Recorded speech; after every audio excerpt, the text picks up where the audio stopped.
Sindhu Bhairavi promo சிந்துவை எந்த அளவுக்கு பண்ணணுமோ அந்த அளவுக்கு கொடுமைப்படுத்திட்டு இருக்காங்க. அந்த இன்ஸ்பெக்டர் இருந்துட்டு என்ன ஸ்னேகா போதுமான்றாங்க. அவளுக்கு இன்னும் 4 சாத்துனா கூட என் மனசு ஆறாதுன்றாங்க. ஏன்னா அந்த அளவுக்கு நான் காதலிச்ச ஒரு பையனை அபகரிச்சுக்கிட்ட எனக்கு எப்படி இருக்கும் அப்படின்ற மாதிரி ஸ்னேகா சொல்லிக்கிட்டு இருக்காங்க. உடனே சிவா ஃபீல் பண்ணிட்டு இருக்காங்க. சிவா உனக்கு என்னாச்சு, நீயே ஒரு மாதிரி இருக்குன்றாங்க. இல்லை ஸ்னேகா ஒரு மாதிரி என்ன, நீ அவளை நேசிக்க ஆரம்பிச்சிட்டியா? ஸ்னேகா நீ நினைக்கிற மாதிரியெல்லாம் இல்லை சரியா, நான் அவளை நேசிக்கல ஒன்றும் இல்லைன்றாங்க. எனக்கு அவளை பிடிக்கலதான், ஆனால் இருந்தாலுமே அப்போ கூட இவ்வளோ சுச்சுவேஷன்லையும் அவள் உண்மையை ஒத்துக்கிறாளான்னு பாரு.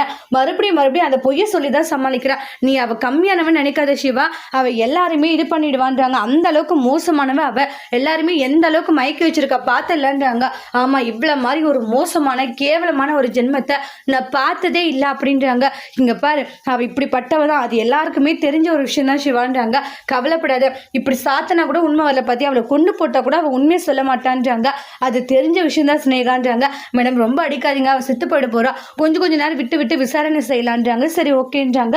ஸ்னேகா இருந்துட்டு என்ன சிவான் இந்த அளவுக்கு இறக்க பாக்குற அவளுக்கு, இங்க பாரு அதுக்குன்னு ஒருத்தருடைய உயிர் போதுன்னா அதுக்கு காரணம் நாமளா இருக்கக்கூடாது ஸ்னேகா. பாத்தியா உனக்கு இருக்கிற நல்ல மனசு, ஆனா அவளுக்கு இருக்கியா அப்படின்றாங்க. போயும் உன்னுடைய வாழ்க்கை இப்படி அழிச்சுட்டாளே சிவா அப்படின்றாங்க. அதை நினைக்கும் போதுதான் எனக்கு கோவமா வருது. விடு ஸ்னேகா பாத்துக்கலான்றாங்க. ஆனா ஒரு அடியா அவ போகணும்னு நினைக்க வேண்டாம், கொஞ்சம் நேரம் போட்டோம் அப்படின்ற மாதிரி சொல்றாங்க.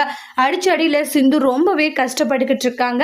அடுத்து வரக்கூடிய பிரமோல என்னெல்லாம் நடக்க போகுது, அந்த பிரச்சனைகளை எப்படிதான் சமாளிக்க போறாங்க சிந்து, உண்மையை ஒத்துக்க போறாங்களா இல்ல மறுபடியுமே ஒரு பொய்யை உண்மை அப்படின்னு சொல்லி நம்ப வைக்க போறாங்கன்னு வெயிட் பண்ணி பார்க்கலாம். தேங்க்யூ.